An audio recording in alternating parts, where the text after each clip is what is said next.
नमस्कार, मैं मनीष कौशल +2 उच्च विद्यालय चरघरा से। मैं कक्षा 10वीं अ में द्वितीय पाठ राम परशुराम लक्ष्मण संवाद आज पढ़ूंगा।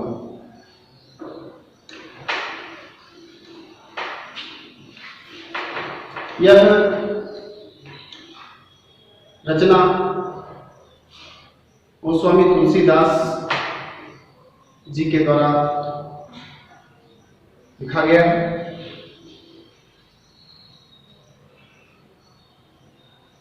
और हमारे हिंदू धर्म के एक बहुत ही प्रसिद्ध धर्म ग्रंथ रामचरितमानस के बालकांड से लिया गया है।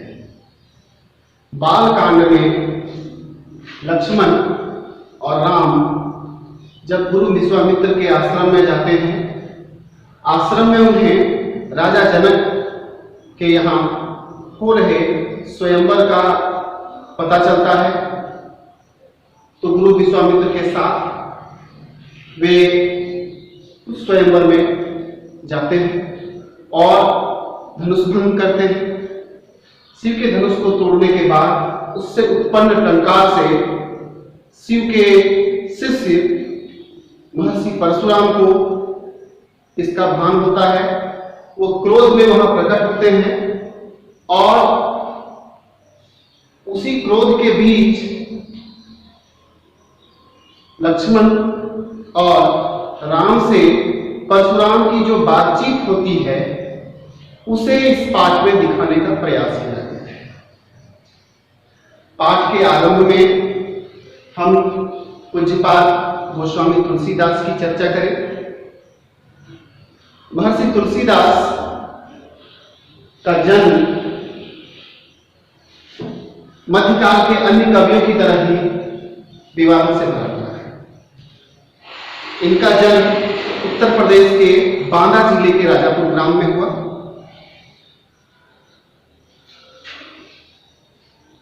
तुलसीदास का बचपन बहुत कष्टमय व्यतीत हुआ। बचपन में ही उनके माता पिता का स्वर्गवास हो गया था।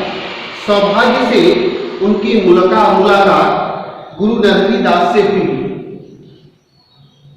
उनसे उन्होंने भक्ति ज्ञान प्राप्त करके वे राम भक्ति में लग गए। सन 1574 में उन्होंने अनन्य राम भक्ति का मनोरम उदाहरण देते हुए रामचरितमानस जैसे महाकाव्य की रचना की। सन 1623 में काशी में उनका स्वर्गवास हो गया। इनकी प्रमुख रचना रामचरितमानस तुलसीदास की सर्वश्रेष्ठ रचना है। उनमें राम की मानवीय मर्यादाओं और आदर्श का प्रतीक है। राम के आदर्श रूप के माध्यम से तुलसीदास ने स्नेह, नीति, विनय, शील, त्याग जैसे अनेक उदार आदर्शों का समाज में प्रतिष्ठापित किया।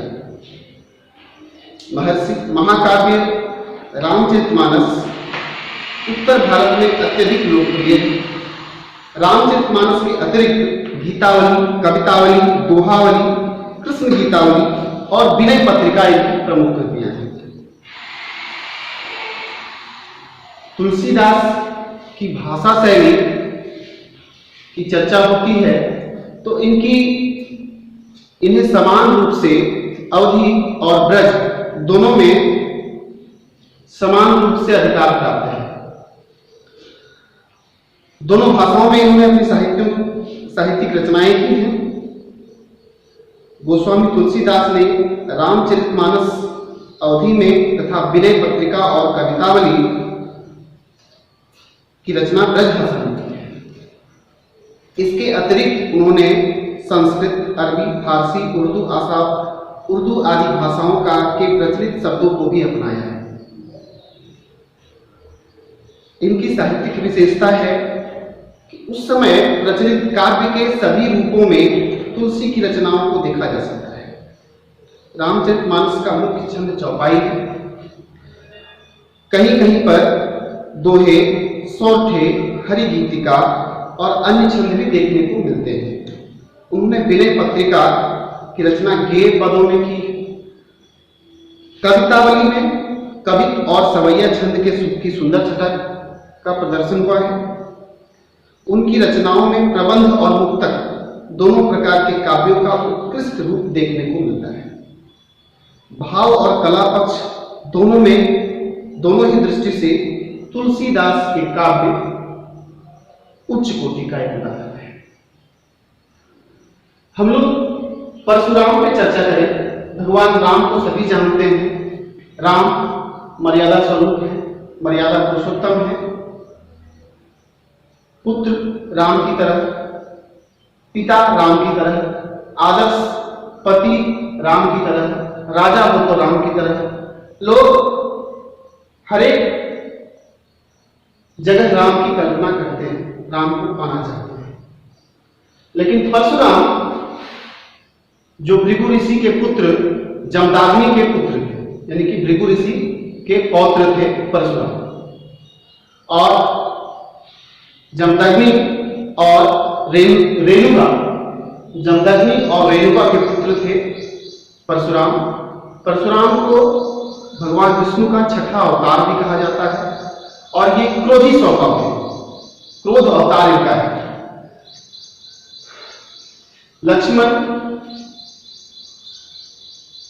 लक्ष्मण को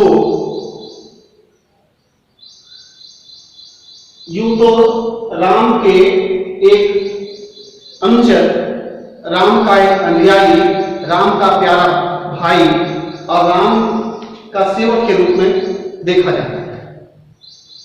लेकिन वे शेषनाग के अवतार हैं और उनमें भी क्रोध कूट कूट कर भरा हुआ है। इस प्रसंग में उनका यह क्रोध बड़े व्यंग्यपूर्ण तर्कों के साथ प्रस्फुटित हुआ है। परशुराम के क्रोध को वो अपने व्यंग्य वाणों से काटते हैं और उनके व्यंग्य से परशुराम और क्रोधित होते जाते हैं।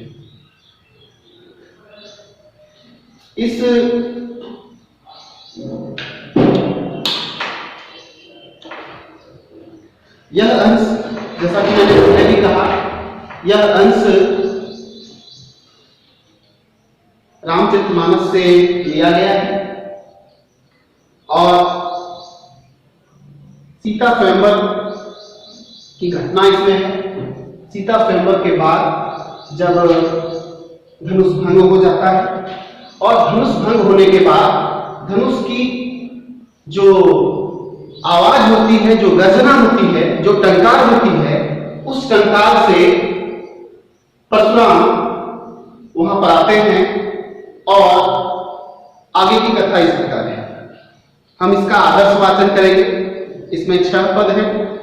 हम प्रत्येक पदों की आदर्श वाचन करेंगे और इसके बाद इसका भावार्थ वाचन भी होगा। हम प्रयास करेंगे कि जिन पात्रों ने जिस प्रकार की भाव दी है उसी भाव में मैं कविता को रखूं। नाथ शंभु धनु भंजनिहारा, हुई है केउ एक दास तुम्हारा। आए सुकाह कहिए किन मोही, सुनि रिसाई बोले मुनि कोही। सेवक सो जो करी सेवकाई, अरि करनी करि करिय लड़ाई। सुनहु राम जेहु शिव धनु तोरा, सुनहु राम जेहु शिव धनु तोरा। सहस बाहु संसोरि कुंडला, सुनहु राम जेहु शिव धनु तोरा। सहस बाहु संसोरि कुंडला। सो बिलगाई बिहाई समाजा, न तो मारे चाहिए समाजा। सुनि मुनि वचन लखन मुस्काने, बोले परसु धरहि अवमाने। बहुधन ही तोरी लड़काई, बहुधन ही तोरी लड़काई। कबहू नासिर सी किन्नी गुसाई। यही धनु पर ममता कही, यही धनु पर ममता कही हो, सुनि रिसाई कह बिल्कुल के रे नृप बालक काल बस बोलत कोहि न संभार, धनु सम त्रिपुरारी धनु, धनु सम त्रिपुरारी धनु, विदित सकल संसार। अब मैं इसका भावार्थ वाचन करूंगा। नाथ शंभु धनु भंजनिया, हे नाथ, लक्ष्मण जी कहते हैं कि हे नाथ, इस शिव धनुष को तोड़ने वाला, भंजन करने वाला कोई है कि वो एक दास होगा, आपका ही ये कोई दास है। आए तो कहिए कि नहीं, आप किस निमित्त यहां पधारे हैं, आपका आने का क्या उद्देश्य है, आप बताएं। सुनि रिसाई, बोले रिसाई मतलब गुस्सा हो गए। इतना सुनकर महर्षि परशुराम, मुनि परशुराम का क्रोध जाग गया।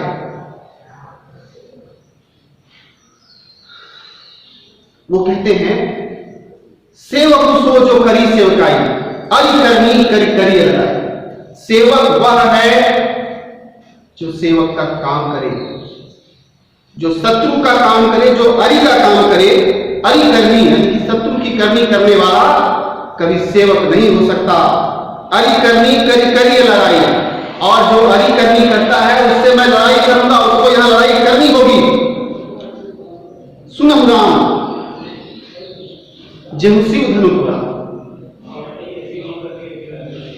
महर्षि परशुराम राम को पहचानते नहीं, तो वो कहते हैं कि सभा में जहां भी राम है, जो भी राम है वो सुन लो। सुनहु राम जेहु शिव धनु पुरा, सहस्र बाहु समसोरी हुआ। इस प्रसंग में कई उपकथाएं भी हैं। सहस्त्र बाहु महर्षि जमदग्नि की गाय को चुरा कर ले जाते हैं और उनका अपमान भी करते हैं। इस अपमान का बदला लेने के लिए भगवान परशुराम ने सहस्त्र बाहु से युद्ध किए थे और उनके हजारों बाहुओं को उन्होंने अपने फरसे से काट दिया। तो वो कहते हैं कि जो राम है जिसने शिव धनुष को तोड़ा है, वो उसी सहस्त्र बाहु के समान मेरा शत्रु है, और वो सो बिलगाई बिहाई समाजा। बिलगाई का मतलब होता है अलग होना, वो अलग हो जाओ। सो बिलगाई बिहाई समाजा, इस सभा से वो बाहर निकल आए, मुझसे युद्ध करे, अलग हो जाए, नहीं तो न तो मारे जाएंगे सब राजा, नहीं तो सारे राजा मेरे क्रोध की अग्नि में जलकर भस्म हो जाएंगे, सभी यहां पर मारे जाएंगे। सुनी मुनि वचन लखन, शेषनाग के अवतार भैया लक्ष्मण अपने अग्रज का ये अपमान झेल नहीं सकते, लेकिन वो हथियार भी नहीं उठा सकते, क्योंकि यहाँ पर परशुराम जो है वो एक ब्राह्मण है, मुनि है, और मुनि पर हथियार उठाना अच्छी बात नहीं है। तो वो हंसते हुए जवाब देते हैं, हंसते हुए उस बात का जवाब देते हैं। वो सुनी मुनि वचन लखन मुस्काने, बोले परशु धरई अवमाने। और परशु की ओर, फरसे की ओर देखते हुए, उसको अपमान की दृष्टि से देखते हुए वो मुस्कुराते हुए बोलते हैं, बहुधनही तोरी लरिकाई। लरिकाई मतलब बचपन में, कि हे ऋषि परशुराम, मैंने बचपन में बहुत सारे धनुषों को तोड़ा है। आप भी अपने बचपन में जब खेलते होंगे तो बांस के बहुत सारे धनुष बाण बनाकर तोड़ते होंगे, यूं ही टूट जाते होंगे। तो लक्ष्मण जी इसी बात को उद्धृत करते हुए कहते हैं कि हे मुनि, मैंने बचपन में बहुत धनुष तोड़ा है, बहुधनुही तोरी लरिकाई, कबहू न असुरी सिकिन नहीं गुस्साई। कभी भी आपने इस तरह का क्रोध नहीं किया। गुसाई मतलब स्वामी, मालिक।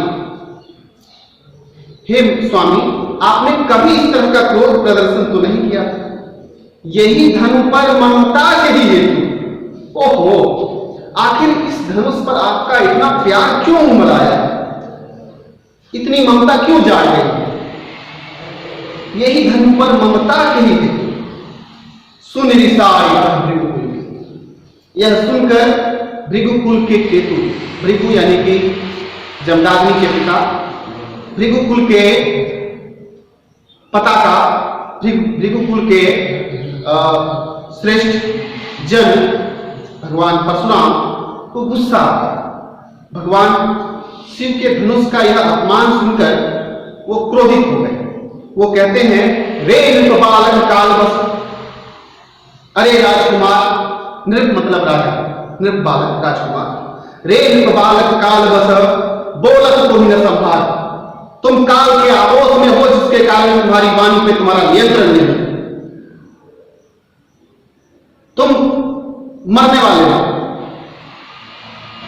धनु समान त्रिपुरारी धनु, धनुष के समान ही, तुम्हारी धनु ही के समान ही है शिव जी का धनुष। त्रिपुरारी मतलब शिव जी का धनुष और तुम्हारे उस धनुष की कोई तुलना है? तुम उस धनुष से शिव की तुलना करते हो? धनु समान त्रिपुरारी धनु, विदित सकल संसार, यह शिव का धनुष है, पूरा संसार इसको जानता है, सर्वविदित है, सभी इसके बारे में जानते हैं, सर्वज्ञ, सभी लोग इसके बारे में जानते हैं।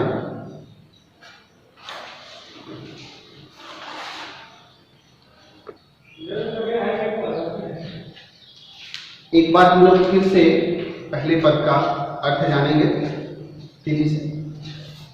नाथ संबोधन भंजनिहारा, हे नाथ, इस शिव के धनुष को तोड़ने वाला कोई है केवल दास, आपका ही एक कोई सेवक है। आए सुखा कही कि मोही, सुनी रिसाई कह, सुनी रिसाई बोले मुनि कोही। आप किस निमित्त यहाँ पधारे हैं, किस कारण से आप यहाँ आए हैं, हे मुनि आप कहें। यह सुनकर भगवान परशुराम को गुस्सा आ जाता है।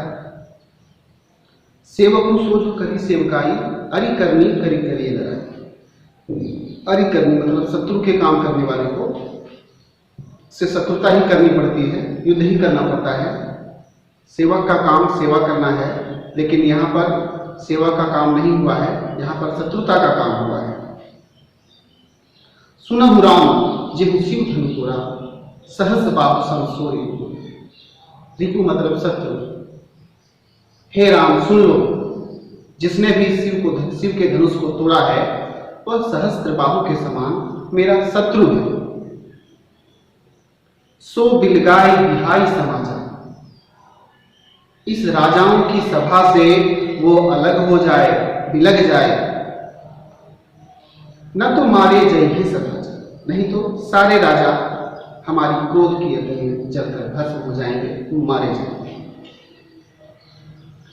सुनी मुनि वचन लखन मुस्काने, बोले परसु धरहि बहुमाने। और भगवान परशुराम की इन बातों को सुनकर लखन लाल जी मुस्कुराते हुए कहते हैं कि वो बहुधनु की तोरी लड़काई, बचपन में हमने बहुत धनुषों को तोड़ा, कबहू न असिर सिकिन नहीं गुसाई। महर्षि आपने कभी भी इस प्रकार का क्रोध प्रकट नहीं किया था, यही धनु पर ममता कही। इस धनुष पर आपका क्या विशेष लगाव है, क्या विशेष ममता है? सुनि रिसाई कह त्रिकुल के। इतना सुनकर भगवान परशुराम फिर से क्रोध प्रकट करते हुए कहते हैं, रे नृप बालक, अरे राजकुमार, काल वश, तुम काल के आगोश में हो, काल तुम्हारे सर पर चढ़कर बोल रहा है। रे नृप बालक काल वश, बोलत तुहि न संभार, धनु ही समान त्रिपुरारी धनु। तुम्हारी बचपन की धनु ही के समान ही शिव जी का धनुष है। शिव के धनुष की महत्ता को पूरा संसार जानता है। धनु ही समान त्रिपुरारी धनु विदित सकल संसार। ठीक है, अब हम लोग दूसरे पद की ओर चलेंगे। दूसरे पद में पहले हम इसका आदर्श वाचन कर लें। लखन कहा हसी हमरे जाना, सुनहु देव सब धनुष समाना। का छति लाभ जन धन तोरे, देखा राम नयन के भोरे। छुअत टूट रघुपति ना दोषु, मुनि बिन काज करिय कत रोषु। बोले चितय परसु की ओरा, रे सठ सुनहु सुभाव न मोरा। बालक बोल बधौ नहीं तो ही, केवल मुनि जड़ जानम मोहि। बाल ब्रह्मचारी अति कोहि, विश्व विदित क्षत्रिय कुल द्रोही। भुजबल भूमि भूप बिनु किन्हा, भुजबल भूमि भूप बिनु किन्हा। विपुल बाल मही देवन दीना।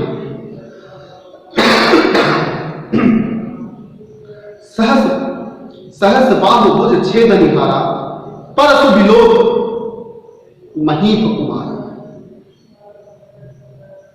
मातु पिता ही जनि सोच बस, करसि महीप किशोर। गर्भन के अर्भक दलन, परसु मोड़ यत। दूसरे पद का आरंभ लखन के फिर से एक नए व्यंग्यबाण से होता है कि लखन कहा हंसी हमरे जान, सुनहु देव सब धनुष समान। लक्ष्मण जो हैं वो हंसते हुए कहते हैं कि हे मुनिवर, हमने तो सभी धनुष को एक समान जाना है, सभी धनुष को एक समान जाना है। का क्षति लाभ जनुधन, इस धनुष के भंग हो जाने से, टूट जाने से आपको क्या नुकसान या फायदा हो गया जो आप इतना हल्ला मचा रहे हैं? का क्षति लाभ जनुधन, इस धनुष के टूट जाने से आपको क्या बड़ा नुकसान या क्या फायदा हो जाता? देखा राम नयन के भोरे, छुअत टूट रघुपति न दोषु। राम तो उसको देख रहे थे, उस नए धनुष को देख रहे थे कि वो टूट गया। छुअत टूट रघुपति ना दोषु, उनके छूते ही वो धनुष टूट गया। वाह वे धनुष, बड़े बड़े राजा उसको हिला नहीं सके, पसीने छूट गए उनके। लेकिन भगवान राम ने जब विष्णु के अवतार मर्यादा पुरुषोत्तम राम ने जब उसको छुआ और टूट गया, सच में टूट गया, तो यही तर्क लक्ष्मण दे रहे हैं। लेकिन इस तर्क पर परशुराम को विश्वास नहीं। छुअत टूट रघुपति न दोषु, मुनि बिनु काज करिय कत। हे मुनिवर, आप बिना काम के गुस्सा कर रहे हैं। मुनि बिनु काज, बिना काम के, करिय कत रोषु, रोष आक्रोश क्यों प्रकट कर रहे हैं आप? बिना काम के आप गुस्सा कर रहे हैं। छुअत टूट, छूते ही वो धनुष टूट गया। बहुत जीर्ण धनुष था, वो बहुत पुराना धनुष था, वो छूते ही टूट गया। इसमें भगवान, इसमें हमारे अग्रज रघुपति श्री राम का कोई दोष नहीं है। भगवान परशुराम कहते हैं, बोले चितय परसु की ओरा, रे सठ सुनहु सुभाव न। वो अपने परसे की ओर देखते हुए कहते हैं कि रे सच, सच मतलब मूर्ख। अरे मूर्ख बालक, तुम मुझे जानते हो मैं कौन? तुमने मेरे स्वभाव से तुम परिचित नहीं हो। रे सच सुनहु सुभाव न मोरा। बालक बोले चितय परसु की ओरा, रे सच सुनहु सुभाव न मोरा। बालक बोली बधौ नहीं तो, मैं अभी तक सिर्फ बालक बोलकर तुम्हें अभी तक तुम्हारी वध नहीं कर रहा हूं, तुम्हारी हत्या नहीं कर रहा हूं, नहीं तो तुम वध करने योग्य हो। बालक बोल बधौ नहीं तोई, केवल मुनि जड़ जानहु। तुम एक सामान्य मुनि समझ रहे हो मुझे? हमारी क्रोध में इतनी शक्ति है कि मैं पूरी सृष्टि का संहार कर सकता हूं, और तुम मुझे जन सामान्य मुनि समझ रहे हो, और मैं बालक समझकर तुम्हारे अभी तक छोड़ रहा हूं, और तुम इसकी नजायज तुम जो सो बोले जा रहे हैं। बालक बोल बधो नहीं तो केवल मुनि जड़ जानम मुनि बाल ब्रह्मचारी अति। अपने बारे में परशुराम बताते हुए कहते हैं कि बाल ब्रह्मचारी अति कोई, कि मतलब मैं बाल ब्रह्मचारी हूं, और अति कोई का मतलब क्रोधी, मैं बहुत अधिक क्रोधी, मेरे क्रोध में बहुत शक्ति।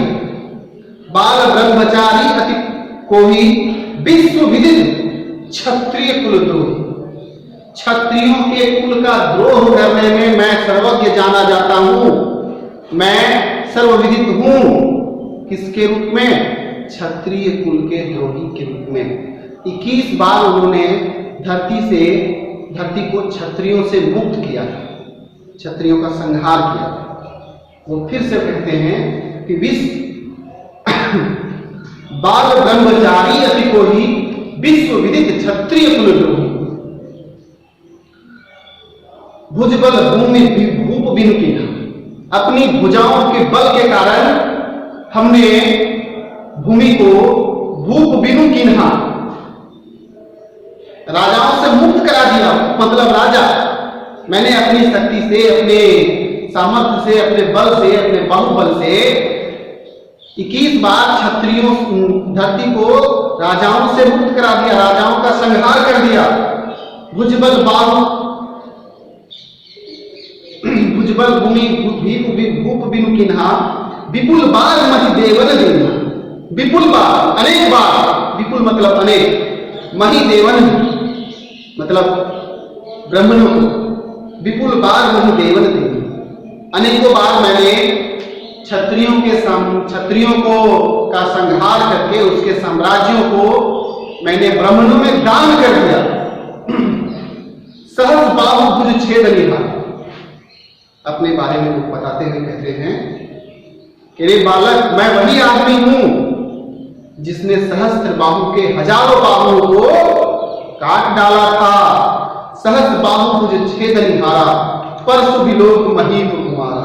देख लो, इसी परसे से हमने विलोक मतलब दिखाते हुए कहते हैं वो परस विलोक महीप कुमारा। महीप कुमार मतलब महीप मतलब राजा, राजकुमार।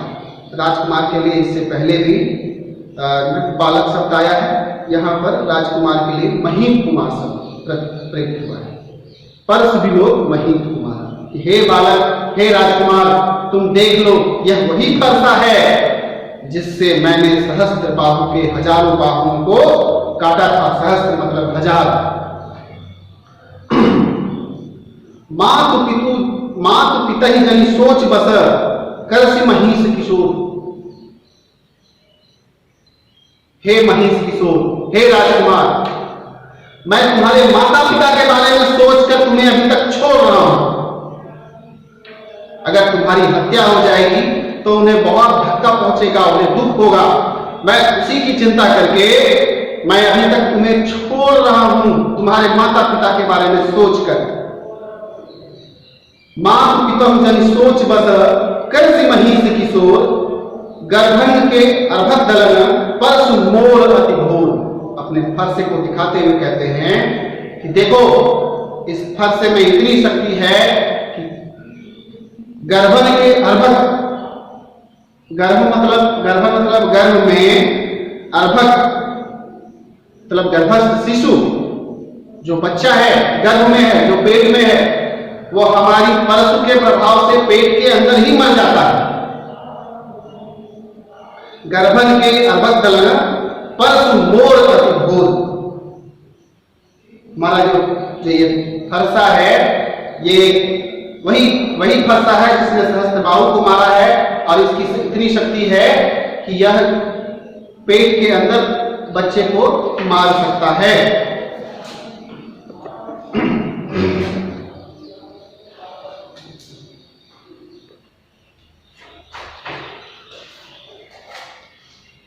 अब हम लोग तीसरे पद को देखेंगे। बिहसी बिहसी लखन बोले मृदुबानी, अहो मुनीषु महाभट मानी, पुनि पुनि मोहि दिखाओ कुठारो, चहत उड़ावन फूक पहारो। इहाँ कुम्हर बतिया के हुनाई, जे तर्जनी देखी मर जाई, देखी कुटार सरासन पाना, मैं कछु कहा सहित अभिमाना। भृगुसुत समुचित जनेऊ बिलोकी, मैं कछु कह मैं जो कछु कहूँ सोहौर सिरों की। सुर महिषुर हरिजन और गाय, हमरे कुल इन पर न सुराई, बधे पाप अपकीर तिहारे, मारतम पाप परिय तुम्हारे। कोटि कलुष सम वचन तुम्हारा, व्यर्थ धरहु धनुबान तुम्हारा। जो भी लोग अनुचित कहें, क्षमहु महामुनि धीर, सुनि सरोस भृगुवंश मुनि, बोले गिरा गंभीर। इस पद में लक्ष्मण ने अपने व्यंग बाण को छेड़ा है, अपने व्यंग बाण को छोड़ा है, और वो बिहसी मतलब सामान्य सी मुस्कान लेते हुए, मुस्कुराते हुए कहते हैं कि बिहसी लखन मुनि बोले, बिहसु लखन बोले मृदुबानी। लक्ष्मण जी मुस्कुराते हुए कहते हैं कि अहो मुनीषु महाभट मानी, कि हे मुनि श्रेष्ठ, आप तो महाभट हैं, योद्धा हैं, महावीर हैं, मैं आपको मानता हूं। पुनि पुनि मोहि दिखाओ, आप बार बार मुझे अपना फरसा दिखाते हैं। चहत उड़ाऊं कि पहाड़, आप फूंक कर जैसे पहाड़ को उड़ाना चाहते हैं, आप मुझे बार बार फरसा दिखा रहे हैं। मतलब ये जमाना चाह रहे हैं कि आप अगर महाभट हैं, योद्धा हैं, मुनि हैं, मुनि श्रेष्ठ हैं, तो आपके सामने खड़ा जो किशोर है, जो लक्ष्मण है, वो भी कोई सामान्य बालक नहीं है। यह भी शेषनाग का अवतार है और इसे पहचानिए। आगे लक्ष्मण जी कहते हैं, यहाँ कुम्हर बतिया कोई नहीं। कुम्हर बतिया यानी कि काशी का फल, जिसको कि तर्जनी उंगली दिखा देने से मर जाता है।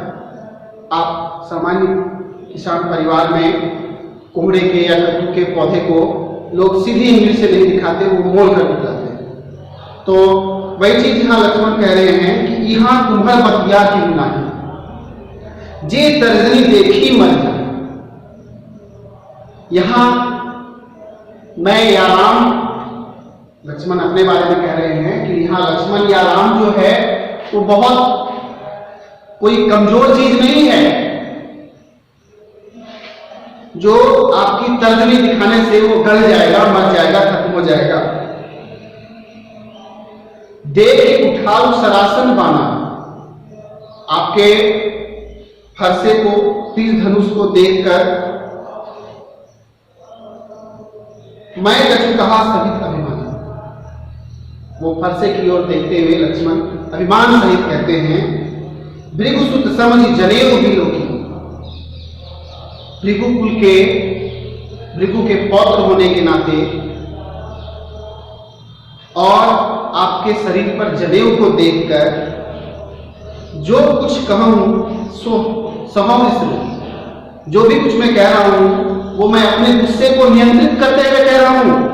लक्ष्मण जी कहते हैं कि मैंने अभी तक आपसे अपने गुस्से का प्रदर्शन नहीं किया है, आपसे मैंने जो भी बातचीत की है वो विनय से किया है, आदर सहित कहा है। आप पर मैंने अभी तक गुस्सा प्रकट नहीं किया है। सुर महिषुर हरिजन अनुगाई, सुर मतलब देवता, महिषुर ब्राह्मण, हरिजन ईश्वर के जन, ईश्वर के प्रिय व्यक्ति, अनुगाई और गाय, इस पर हमारे कुल इन पर न सुनाई। हमारे कुल का ये परंपरा है कि इन पर हथियार नहीं उठाते, इन पर वार नहीं करते। बधे पाप अब कीरति हारे। इन पर अगर इनसे अगर युद्ध किया जाए, इनकी हत्या की जाए तो पाप लगता है। बधे पाप अब कीरति हारे, और इनसे अगर हार जाए तो अपकृति अपयश फैलती है। मारत हूं पाप परिय तुम्हारे, अगर आप मुझ पर हमला भी करेंगे, मारेंगे भी, तो भी मैं आपका चरण नहीं पकड़ूंगा, पैर नहीं पकड़ूंगा।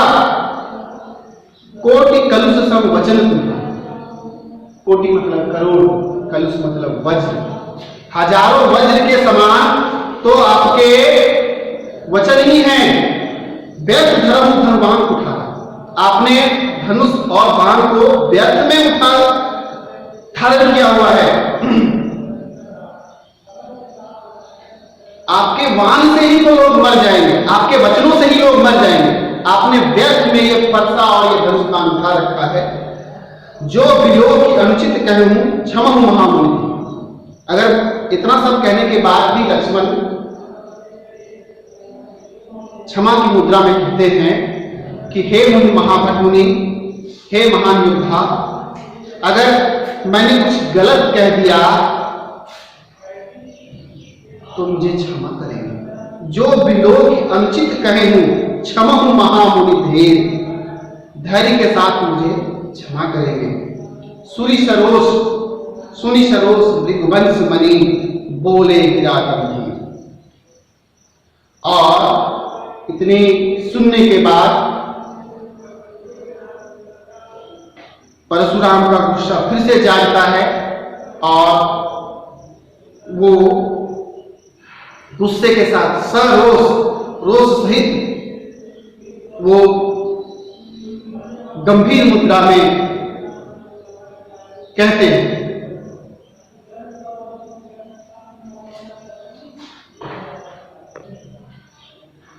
अभी हम लोगों ने राम परशुराम लक्ष्मण संवाद के 3 पदों को पढ़ा।